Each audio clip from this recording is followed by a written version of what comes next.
Hi, everyone. I'm Jeanette Mulvey, the editor-in-chief of Co. by the U.S. Chamber of Commerce. Welcome back to Co's Roadmap for Rebuilding, our series aimed at helping you recover and grow your business. Thank you for taking the time to join us today. Today, we're talking about growing your sales. We'll share strategies for generating new leads and how you can translate them into sales for your business. Then we'll discuss how business owners like you can get the most out of your e-commerce operations. As we go along, you can answer our poll questions and ask the speakers questions of your own by using the box on the right-hand side of your screen. Before we get started, I want to thank our event sponsor, FedEx, and our supporting sponsors, ADP, MetLife, Square, and Staples Connect. We appreciate your partnership in this series. We'll start today's discussion with a conversation on translating leads into sales. Now I'd like to welcome our panelists. We have Alex Cole Murphy, who is a sales development expert at the Anthony Cole Training Group, and Alex is joined by two small business owners who are also here to share their perspectives.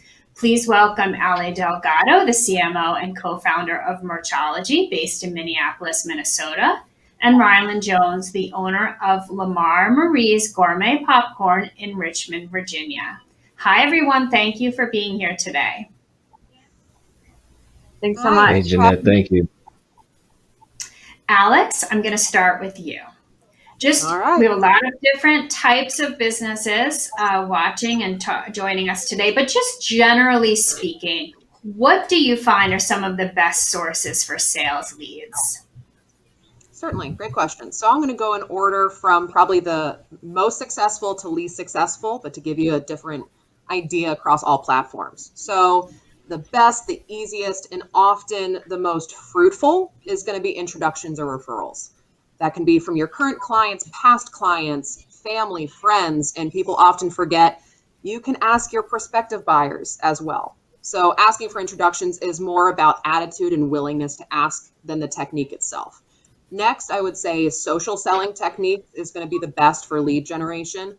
That's going to be through social media platforms or people engaging with your brand via your website, your blogs, your white papers, whatever it is.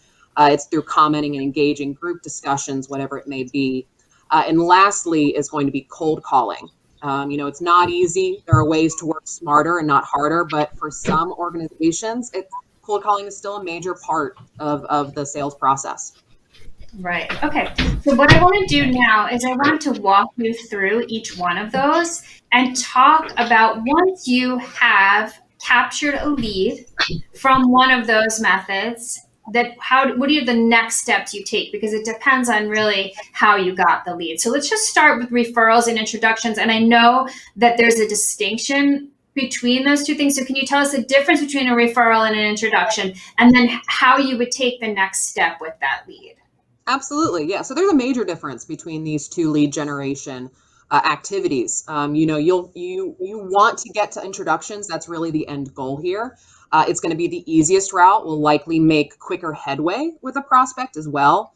Referrals are usually, and I'm sure we can all think back to some experience we've had or something we've heard, where it's, we ask the question of a family member or a current client, who do you know that I should talk to? And it's oh, you know what? Bob would be a really great person for you to talk to.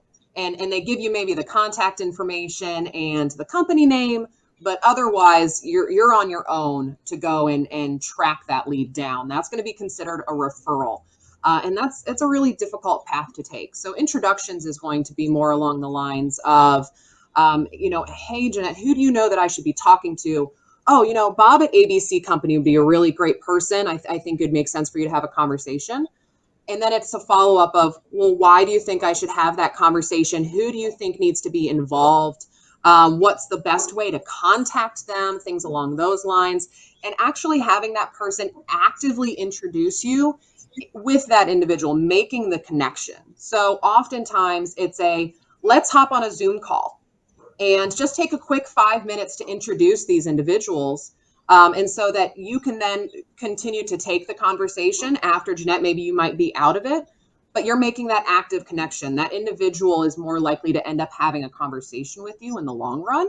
So that's certainly going to be the best route. So in short, after I say all of that, the best way to follow that process is to get your person who's willing to make the introduction involved in either a phone call, a Zoom call, an email, even in being your advocate, saying, hey, you need to have a conversation with Alex. She's a great person. I think it's going to warrant some time of yours. But you know what? If it doesn't make sense to have an additional conversation, you can tell Alex that, and she's going to respect that.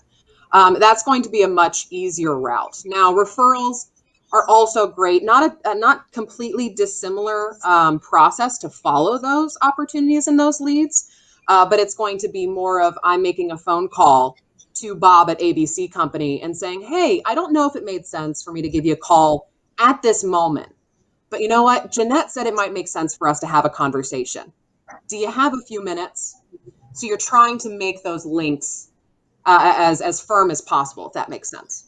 Yeah, it does. So if someone kind of if someone gives you a referral, is it appropriate for you to kind of try to work with them to turn that referral into an introduction? Can you say, like, actually, it would be more helpful to me if you could introduce me? Yes, absolutely. Absolutely. And again, I mentioned at the very beginning, asking for introductions is really all about having the attitude to do so.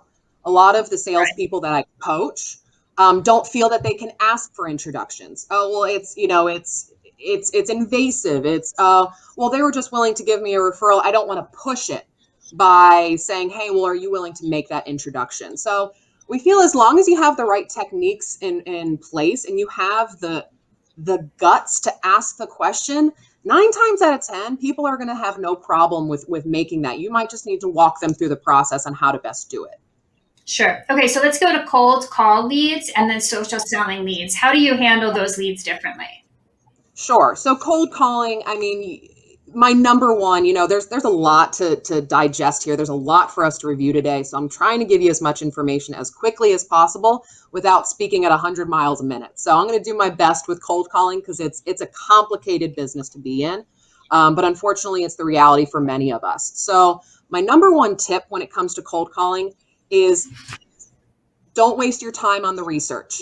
Meaning salespeople are notorious for saying, hey, I need to research this organization before making a prospect call. And they spend 15 to 20 minutes for each call.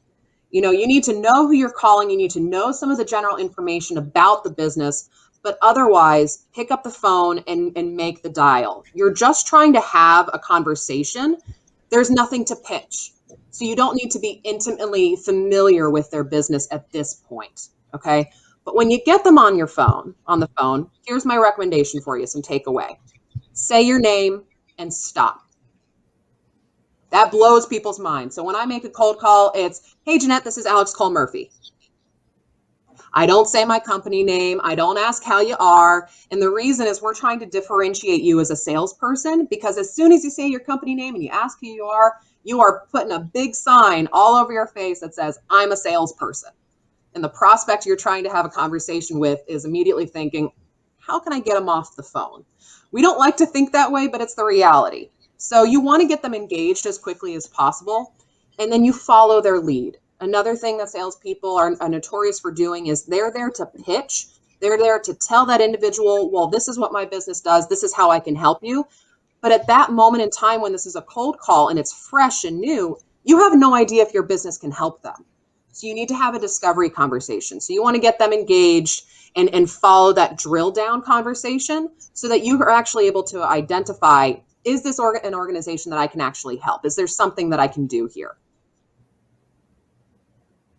Now, what about the social selling? Because that's very different. These are people, just to be clear what we're talking about, these are people who have interacted with you in some way online, usually Right. via your social media, or your website. So can you talk about what you do to follow up with that Yeah, differently? absolutely. So, sure. So, that's a blog pulling down information from your website, maybe attending a webinar that you're hosting or you're partnering with. Again, places like LinkedIn, Facebook, Twitter these days, even Instagram.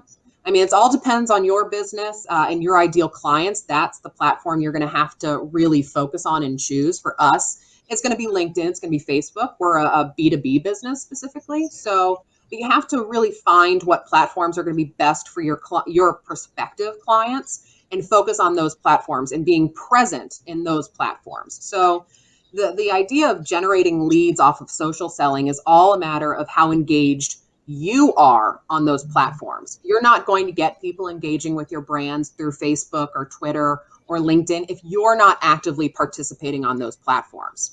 So generally what I recommend for following those type of leads is it's a very clear distinction of you're there to be a resource. You are there to be a subject matter expert. In our opinion, that's what's going to end up taking you further down the field than hey, this is what my business does. This is how I can help you. If somebody's out commenting on a blog, if they pull down a white paper, my typical follow-up is going to be something along the lines of, hey, I saw that you pulled down our blog on the 3 best-selling techniques for 2021. Did you find everything that you were looking for? We had another article that was very similar, and I attached that to this email. I thought it might be beneficial for you.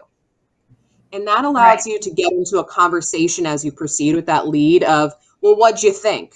Was that information helpful? What did that do for your organization? It allows you to have a deeper level of a conversation, but it's certainly a different introduction. It's a different way of nurturing the conversation. Right. I think that's a great word, nurturing. So I'm going to come back to you when we do the audience Q&A. I'm going to introduce again our small business owners and start with Allie. Allie, your company creates branded product for businesses. So you allow companies to put their logos on branded products. And so you're primarily a B2B company. So tell us a little bit about where most of your leads come from and if that's changed during the pandemic. Yes, it's been quite a year of pivots. So Merchology is a native e-commerce company. So all of our sales are conducted via our website. And hence, given that that's our business model, we get most of our leads on the internet. So people are searching on the internet for ideas of things to give their team or their customers, and they find us there. So this past year, when people were being very cautious about spending money, and when events were canceled, which is a main reason that people buy this type of gear, the inbound interest that we were used to seeing from our digital marketing activities went down tremendously. So we really had to pivot and figure out how are we going to keep our sales funnel full and get leads. So what we did is we focused a lot on outreach to our existing customer base and playing offense. So we looked at industries that were deemed essential that would still be buying. And we also looked at other industries that were just doing really well during the pandemic, like consumer products. We also had to think about what in our product assortment is relevant to them right now. And we got into the PPE space a little bit as well. So we were happy to help our customers with that. So I think because of all of that, we actually found that despite being an e-commerce company this year, word of mouth helped our business and helped with lead generation more than it ever has in 2020. That's great. So I'm going to go to Rialand now. I'll be back to you in a few minutes, Allie. Rialand, you run a completely different kind of business. You sell popcorn, flavored popcorn. So your clients are mostly B2C customers. Tell us a little bit about where you get most of your leads. Well, we get the majority of our leads through our social media and email marketing, and then a lot of word of mouth. And then we just have to convert them, which I think is very, very fun. That's probably one of my favorite things to do is to talk to people. That word of mouth thing, for whatever reason, it gets people excited about the product because their friend already talked about it. They just need to know what it looks like, and they need to put a face with the name. So that's how we get most of our leads. Now, you also have a B2B side of your business where you're supplying popcorn for events or for gifts. So can you talk a little bit about those leads and where they come from? Yeah, our B2B leads, they actually come the same, they follow the same path. How we talk to them is slightly different, but they come to us really the same way through our social media, through our email marketing, and through word of mouth. Now, the word of mouth part, when someone comes from us as B2C, they're looking for something for themselves, for for a birthday thing or something like that, for their family, for a friend. When they come to us for B2B, their idea is different. It's what can we do for our clients? What can we do for our employees? Do you have anything, like, how can you help us do that? And with the pandemic, the shift was from, we need this large bulk amount, like in giant bags, we'll hand it out. It went from that to, now we need 200 pre-packaged bags or 500 pre-packaged bags. Or can you get us these little cute tins and put our logo on it and stuff like that? So that was the shift in the B2B space. Great, thank you. Ali, coming back to you, you talked about digital marketing. Can you talk more about your digital marketing methods? And I know that you sort of had to get very specific in how you were spending on your digital marketing during the pandemic. Yeah, absolutely. We had to be careful with our resources, just like everyone else the past year. So the main way that we get leads is people search for us on the internet. So usually they're going to Google and typing in company gear ideas, or they might even already know specifically what they want. So Patagonia jacket for my team, or Swell bottle with a logo on it. So when those searches come in, we bid on those with search engine marketing. And then Alex spoke a little bit about being an expert and being a subject matter expert about certain things in your industry that your buyers are caring about. So we do a lot of that through writing on our blog and creating content that's interesting to people. And when we do that, that allows us to do well with search engine optimization. So the Google algorithm will see that we're writing about topics of how to plan an outdoor event during a pandemic, or how to plan a Zoom happy hour. And our buyers who are searching for those things will find us and learn about everything we're an expert on. And then secondly, decide maybe they want to buy our products. So we do search through search engine marketing and search engine optimization.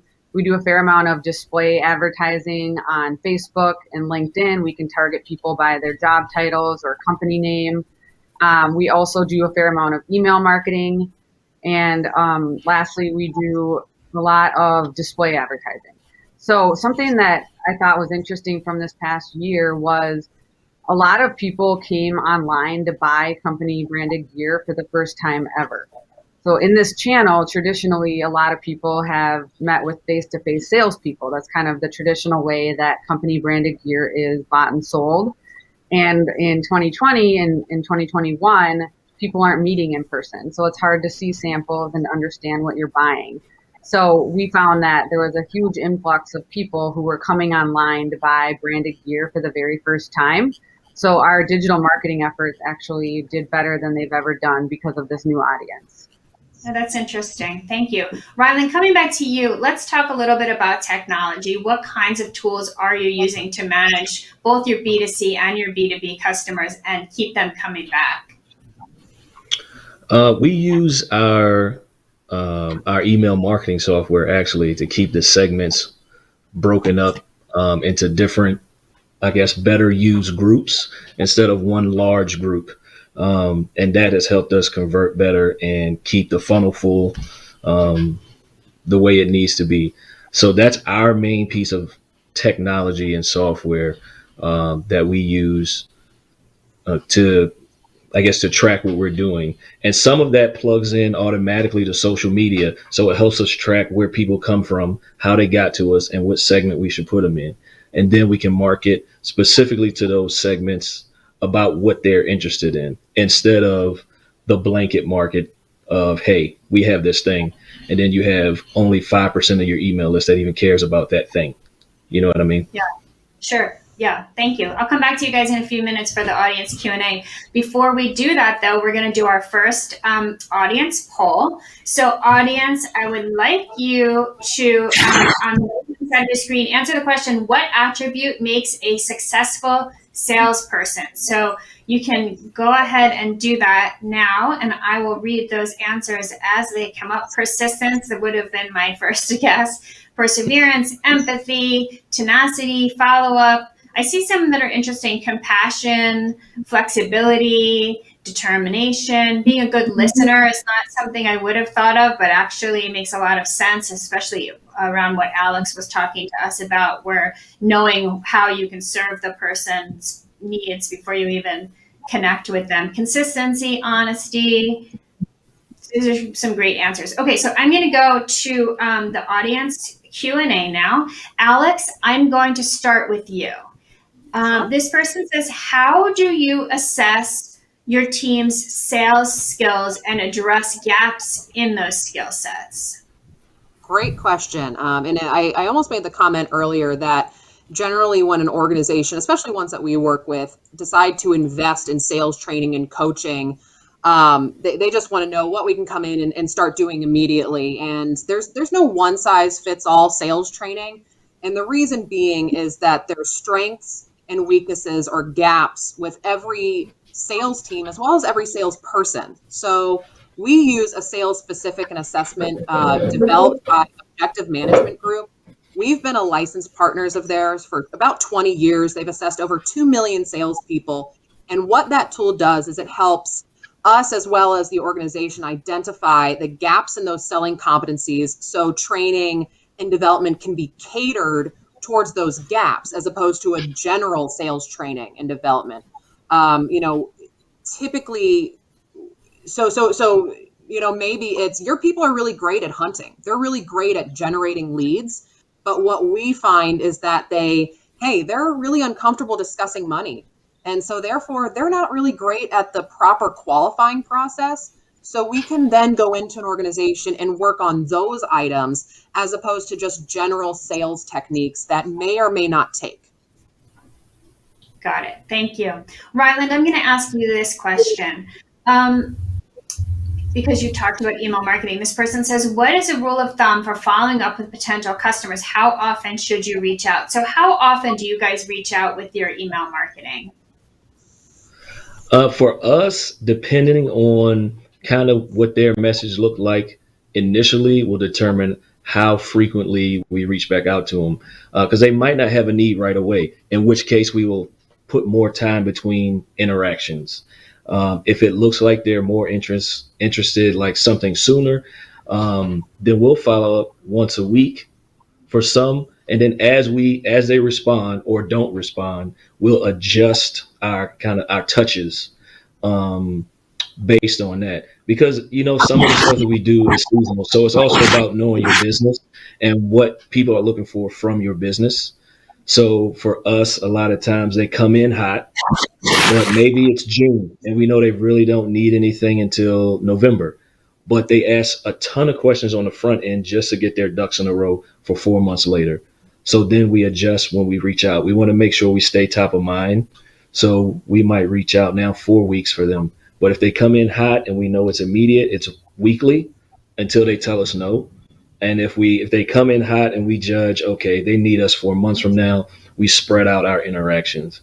And then for our reach out for some of the B2B, I'll actually follow up every 3 to 4 weeks until I get a hard no. And then I'll follow up every 3 months until I get another hard no. That's just my personal thing, because no to me is not right now. I'm sure you guys have heard that. And I take that to heart. That's etched in stone for me. I don't believe there is a hard no. I just believe that it's not right now, and I don't care if I have to follow up every 3 months for the next 5 years, if that's what I really want to do. Right. Great. Thank you. That's good advice. Yeah. Ali, coming back to you, this person says, how much effort should I put into cold calling as opposed to seeking introductions? So do you guys do any sort of cold outreach? I mean, you do digitally.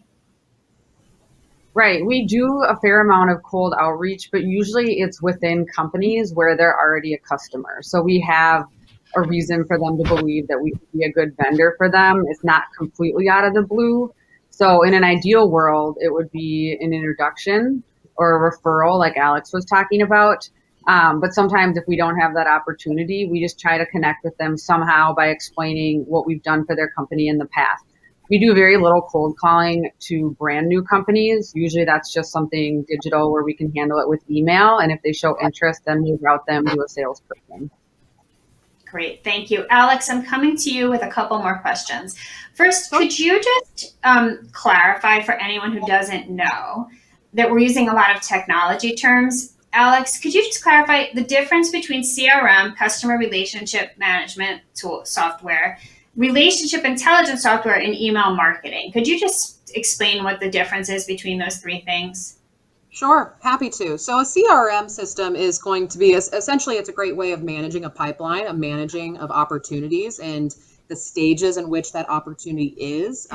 It's also a great database to collect all of the notes and emails, and so it's a one-stop shop for all the details for a specific prospect. Oftentimes, when we interact with an organization, they have a CRM system. Most times it's a Salesforce, it might be HubSpot. But that's the general idea of a CRM system, is an opportunity tracking device. Now, a relationship intelligence software is just a little bit different. And at the same time, their CRM and an RIS are often not interchangeable, but they're often connected if you use them properly. So we're large fans of HubSpot. And the reason being is HubSpot is a great CRM system. We can track all of our opportunities and our deals through that system, but then it tracks all of our marketing analytics. So when we send out a drip or an email campaign to a suggested list, we're able to then see, okay, who opened it, not just open it, but did they click into it? How long did they spend on the page? And all of those analytics through that relationship nurturing software allows us to better identify, well, how should we interact with them in the future? What information can we send them to help? Does it warrant a call? It helps to nurture the relationship as they're a prospect as well as after they're a client, and it's a major retention software. That's how we tend to retain clients longer, as we cater towards those types of things. Now, email marketing, that's going to be more along the lines of like a drip campaign, typically, usually to suggest a specific list. A lot of organizations purchase lists. We have done both. We've purchased lists as well as created lists of CEOs and presidents who have interacted with our brand in a various different ways. We've email marketed to both. Typically, if you have the ability, what I would suggest is create a warm list like the one that I've just described of your ideal prospect, your ideal client, and drip to those individuals. You're more likely to see greater success than maybe a purchase list or a cold list. But it's going to take a lot. What I will say, my final comment is, it's going to take a lot of drips, a lot of connections on an email marketing campaign to finally start to see interaction. So don't feel that after 3, 4, 5 attempts that it's not going to be worth it. It's going to take probably close to 15 to 18 contacts to finally get someone truly engaged. That's great. That's really concrete and excellent advice. Thank you, Alex. Alex, that's all we have time for today. So thank you so much for joining us. Yes, thank you so much for having me. It was great. Sure, thanks. Allie and Rialand, you're going to stick around for the second part of our conversation.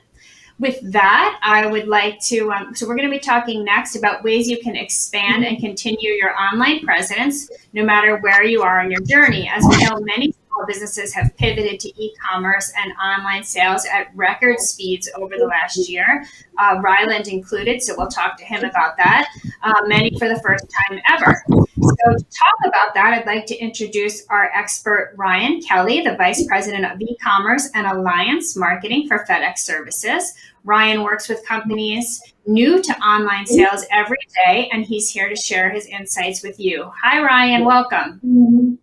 Good afternoon. Good to see you. Thanks. You too. Over the course of the last year, a lot of small businesses have had to shift their sales efforts online. Can you talk about the kinds of changes you've seen when it comes to small businesses having to do that?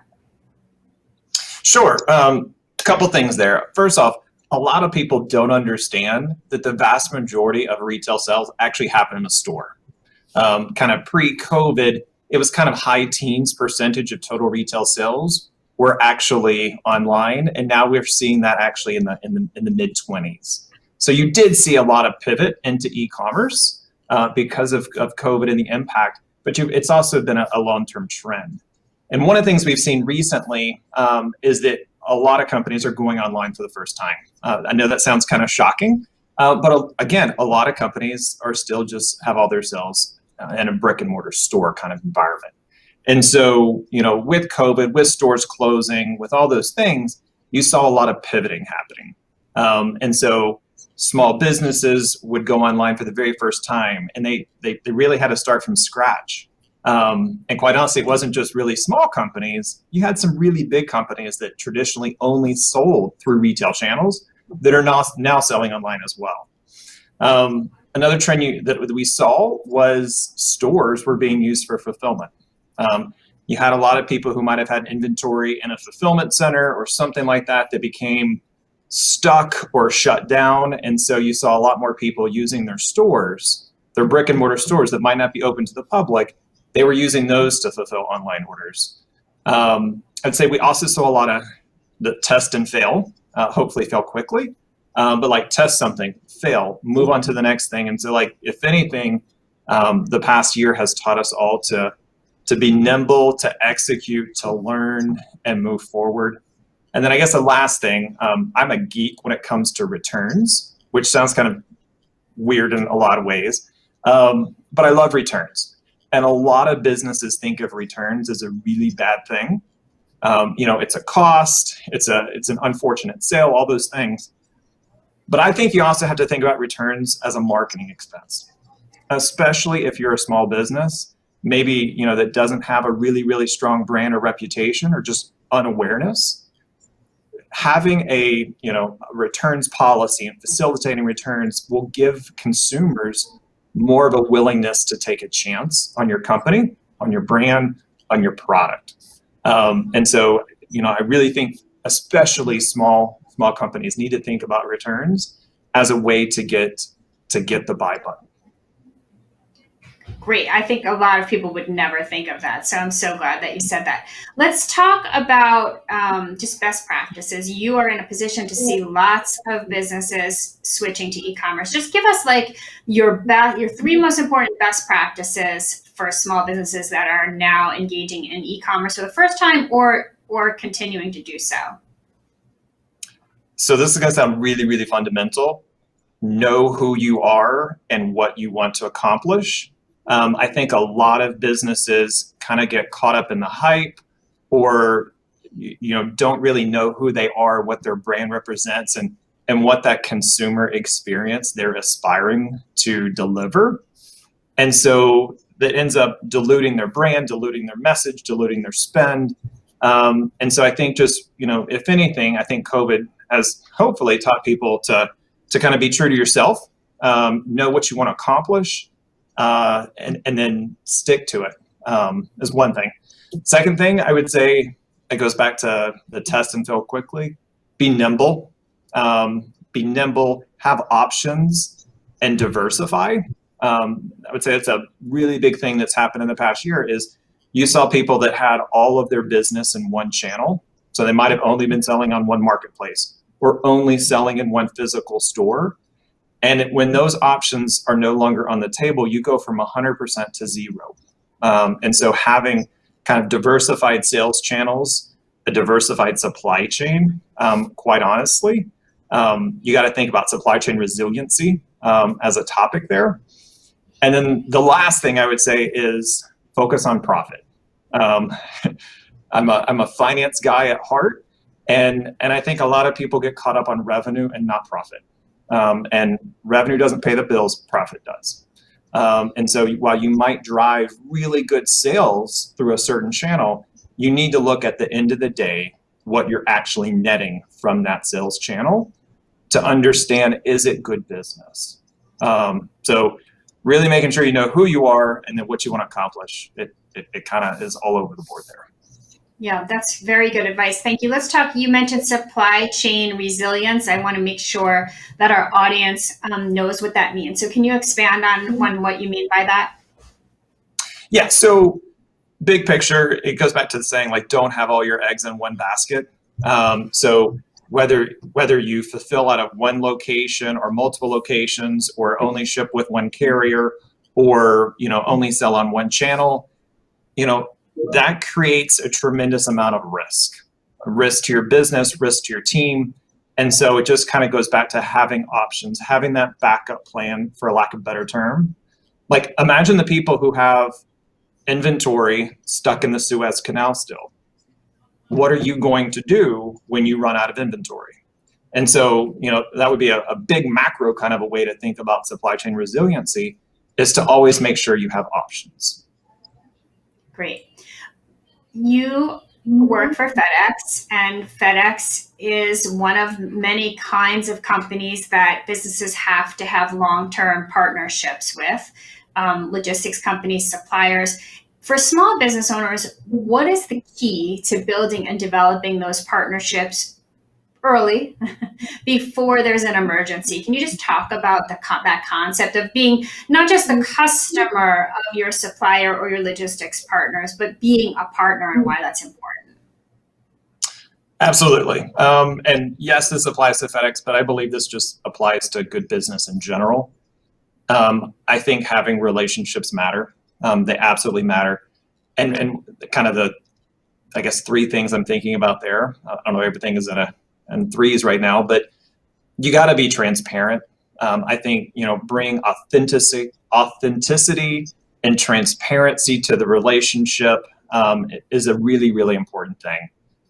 If it's kind of an anonymous thing, an agnostic thing, you've bought a commodity. You haven't invested in a relationship, and there's a limit to that. Second thing, it's got to be a win-win. Yes, everybody wants, the best, call it price, but it comes at a cost. And so I think being really pragmatic about your relationship and committing to a relationship is very important. Both sides have to win. And then the third piece is cost. But not just cost. I think, to the earlier point, if you have a successful sales teammate, you can pivot from cost to value. Comparing just two prices without the kind of full cost, the full impact, thinking about service and how service impacts the ultimate value that you're kind of delivering. These are all like things that really need to be paid attention to. The unfortunate thing is when you have, a customer that makes a change based on a penny or two. I honestly believe they have not evaluated the total cost of doing business, the cost of change, quite honestly, and then just the ability to have that long-term opportunity. Thank you. That's great, Ryan. I will be back to you in a little bit, but right now I'd like to bring back Allie and Rialand. Allie, we talked a little bit before about how you acquire customers, but I want our audience I would like it if you could just talk about the cost of customer acquisition and how you calculate that, and the concept of churn and what that means for your business. Yeah, absolutely. So at the most fundamental level, customer acquisition cost is calculated by taking your total marketing spend and dividing it by the total number of new customers that you've acquired. So you can do this kind of overall for your business, or you can do it for each channel of marketing that you invest in to figure out which ones are the most efficient. And then hand in hand with customer acquisition cost is lifetime value. So you need to figure out for your customer, over the course of their lifetime buying from you, how much profit will you make from that customer if you spend the money to acquire them? So back to what Ryan was saying, it's all about profit, not about revenue. So to figure out the lifetime value, the profit, you need to figure out what's your retention rate. So how many of your customers will come back and buy again? How many times will they come back? And then how much will they spend each time? And how much profit will you make on that order? So I think a good rule of thumb, generally speaking, is that your lifetime value is at least 3 times your customer acquisition cost. That's kind of a general across industry rule, but you have to figure out what works for your business based on the margin structure of your company. Churn specifically is a huge issue with e-commerce. A lot of particularly B2C companies have gone online and thrown a lot of money at getting these clicks to get people to come to their website. And then people never come back. So churn is how many customers stop buying from you. So you have to be really careful that you're spending money on the people that will come back, and figuring out the right numbers and assumptions around what your retention rate is to make sure that you don't overspend on marketing. Great. Thank you. Rialand, you were entirely brick and mortar pre-pandemic. The pandemic hit, and you said, "Uh-oh, we have to do something Yeah. different." And you built an e-commerce strategy from scratch very quickly. So, can you tell us how you did that so quickly? Yeah, it'd be my pleasure. We pretty much did what Ryan suggested. We failed forward as fast as possible. So we had to do, we had to build all the logistics, from scratch. We went from not shipping to shipping. So who are we going to ship with? How much are we going to pay on average to ship each order? Um, Based off of what our average order looked like it was going to start to be. It was a big challenge the first couple months. We spent a lot of money on the software for website, which what integrations work best for us and our product. We spent a lot on returns, right? And when you were talking about that, Ryan, I started smiling because I'm like, that's exactly what we had to do. The returns tell us stuff that we need to know. So it's not so much being angry that someone wants a return or they want a refund.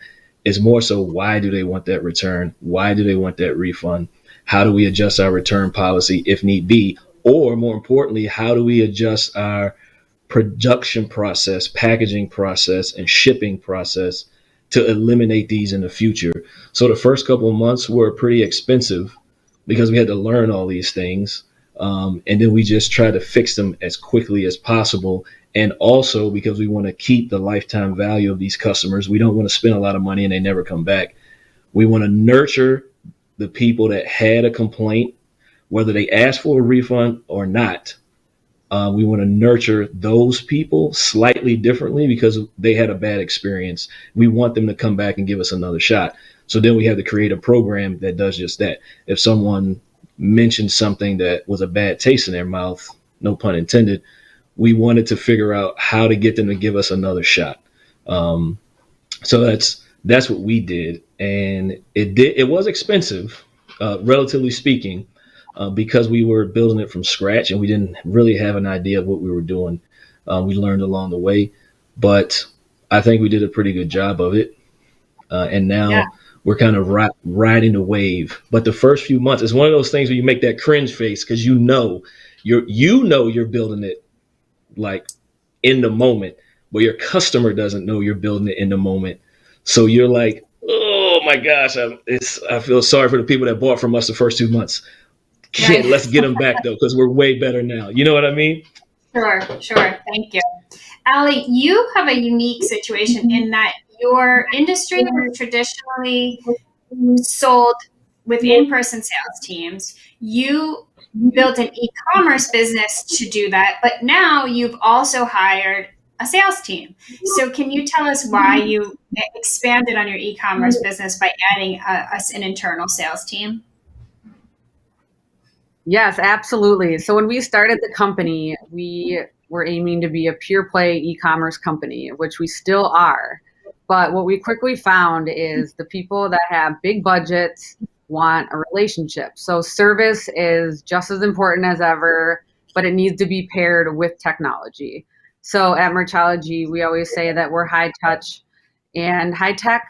And we find that people want to find the information, they want pictures, they want to feel like their transaction is secure online, but they still want to know that there's people behind the screen and they want to call and discuss their needs. And if you're spending a certain amount of money, especially your company's money, you need to know that there's somebody there that's really taking care of you.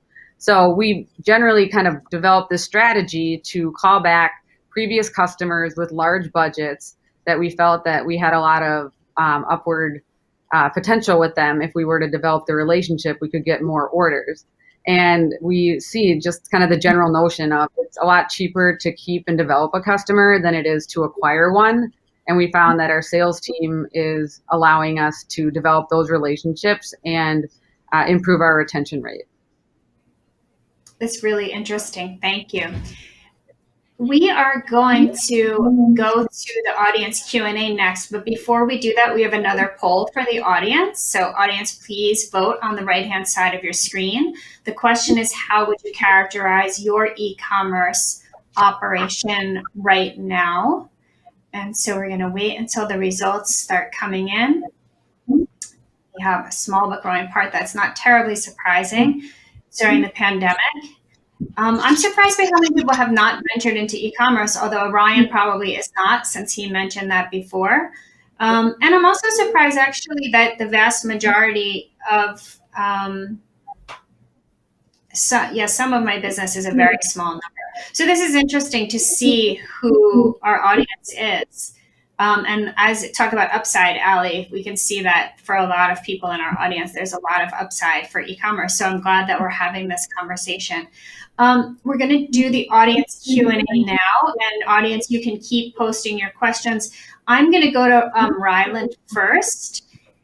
Because you, I think, can really speak to this. This person says, how do you emulate the personal connection of in-person sales in a virtual world on a national scale? This is a great question, and I love it because it's one of my favorite things to do.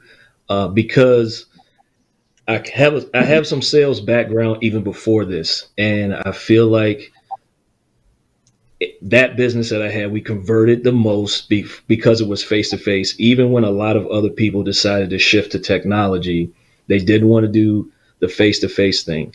And I feel like if you did that and you do it well, now the challenge is just to figure out how can I package this, like the question says, how can I package this using technology, and then you do it on a national level. So for us, we do it two ways. One, for the product and the customer that's ordering from the website. What do we do in the brick and mortar that people love? How do we put that in the box when we send it to a customer that orders from the website? So we do 2 or 3 additional things that you don't really see because it costs a little bit more, but I think the impact is a lot greater. And then when we need to, if it's a B2B situation or B2C and they just have a larger order, I'll make a video, or there's Chris, he'll make a video, and any of our other salespeople. I'll make a video and send it to this person. I'll write a letter and send it to this person. Like, the letter's not really technology, but people like getting hard stuff in the mail that's personalized to them. So that's kind of how we approach it, to keep the human aspect in the cycle. And it's not just, a bunch of emails all the time. There comes a point where we need it to be very specific and very unique to that customer or potential customer. And we want them to know that we're going to put in that extra effort to do that. And that's how we do it. I make tons of videos, and it's not a video where that's just like generic. And when a person gets it, it obviously is generic. This is a specific video to this person so that they know 100% what I'm talking about and that is for them specifically. That's really great. Thank you. Ryan, this person asked, for businesses who shifted toward e-commerce during the pandemic, what's the best way to make these shifts permanent over the long term? So I would say, in order to make it permanent over the long term, you really want to make sure that you've refined your process. So while you might have made some shortcuts to keep your business running, I would encourage people to kind of do that deep dive analysis of, is what you're doing actually working? And so it kind of goes back to, is this resonating for my brand? Is this resonating with my customer base? I love the conversation about the lifetime value of a customer. Absolutely. And so having those expectations kind of set right from the start, I believe, is really important. I also believe, kind of in the chaos that we've had the past year, it would be surprising if you've done some things inefficiently, and now might be the right time to pause, assess, kind of cut waste out of your process, so that you can have that long-term sustainable growth trajectory. Great, thank you. Allie, this one's for you. This person says, we consider customer service excellence to be one of the main reasons for our high rate of repeat customers. Do you have any suggestions on how to showcase service excellence through the sales process or online? Yeah, I have 3 ideas off the top of my head there. I think the first is response times.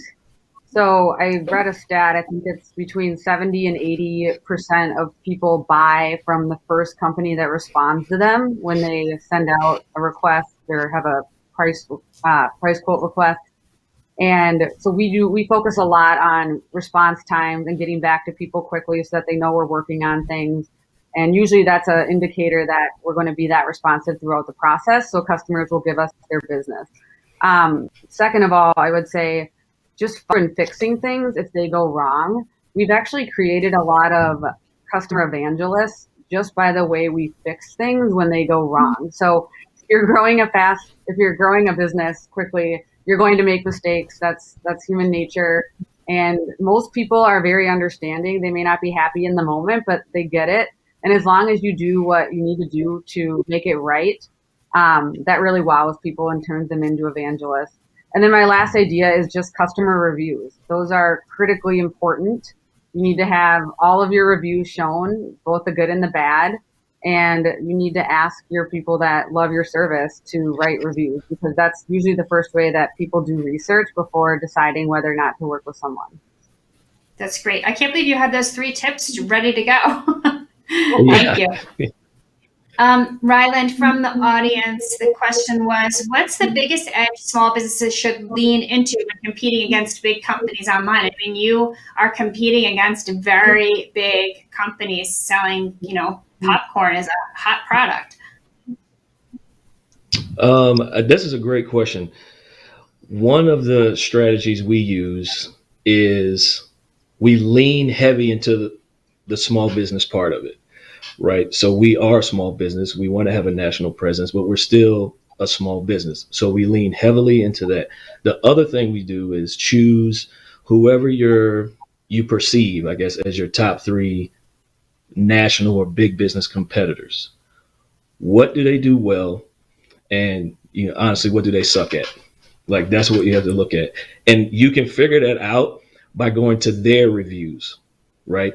So everything that's like 3-star and below, look at it. I kind of omit 1 stars because there's just people who, they're just angry for whatever reason.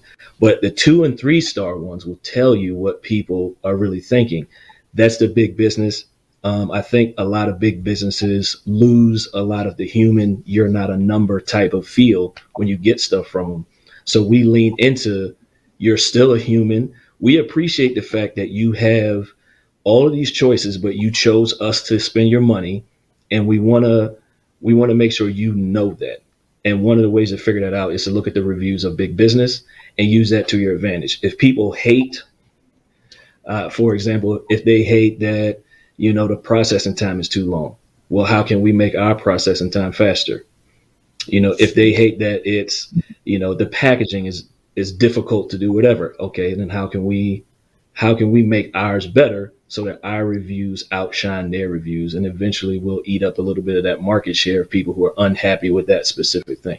But that's how we choose. That's a strategy we use to compete with the larger national companies at our size. So we want to treat people like they're people, and we want to really look at their reviews to see how we can improve our own product. That also saves you money. If you already know what people are complaining about, so you don't make the same mistakes, which cuts down on your returns as well. So you save money, it costs you less to get a new customer, and you're more likely to keep that customer for a long time. That's really, really good advice and really smart. Yeah. Thank you. We have time You're for welcome. One more question. Thank you. We have time for one more question, and I'm bringing it to you, Ryan. This person, you talked about building a personal relationship with your suppliers and your logistics partners. And I'm sensing maybe a little skepticism in this question, although I'm not sure. I might be reading into it. But just if you could talk not just about FedEx, but more generally, like shipping companies are big companies. So how does a small business like Rialand build a personal relationship with a FedEx or any logistics partner? So yes, we are a large business. There are 600,000 people at FedEx, but this is gonna sound weird. We're all people too. I care about FedEx, and that matters to me, and it matters to our teammates. We care about Rialand's business. We care about all business, and so I would say the thing that I guess I'm responding to there is, we believe when our customers win, when our customers grow, everybody wins. And so that's our philosophy. That's what we take to market. And so, investing in that relationship so that we understand what is your growth trajectory? What are your aspirations? What do you want to have for your growth? And then how can, not a FedEx commercial, how can FedEx help? I think that's part of building that relationship. And then whether you're talking about a FedEx sales teammate or you're talking about a FedEx courier that's delivering to your address, both of those people are people, and they both deserve a relationship. I know so many customers where they have a stronger relationship with their delivery person than their salesperson. Right. Well, thank you. I think that's an excellent place to end it. That's all we have time for today. So thank you, Brian, Allie, and Rialand for joining me. I really appreciate your time. Well, thanks for having me. Thank It was you. a blast. Thank you to our partner, FedEx, and our supporting sponsors, ADP, MetLife, Square, and Staples Connect, for helping us bring you this program today. Please join us for our next series event, which is on Thursday, May 6th at 12 p.m. Eastern Time. That will be Co's Roadmap Roundtable, Maximizing Your Marketing, which will focus on providing the best tips and strategies for defining your audience, building a marketing plan, and fine-tuning your social strategy. In the meantime, check out the Co website, which I'm the editor of, for resources especially curated for you. That's located at the bottom of your screen and in your inbox. And please let us know how we did by taking our audience survey on the right side of the screen. Thank you for joining this episode of Co Roadmap for Rebuilding. Together we'll recover and rebuild. See you all soon. Bye, everyone. Bye. Thank you.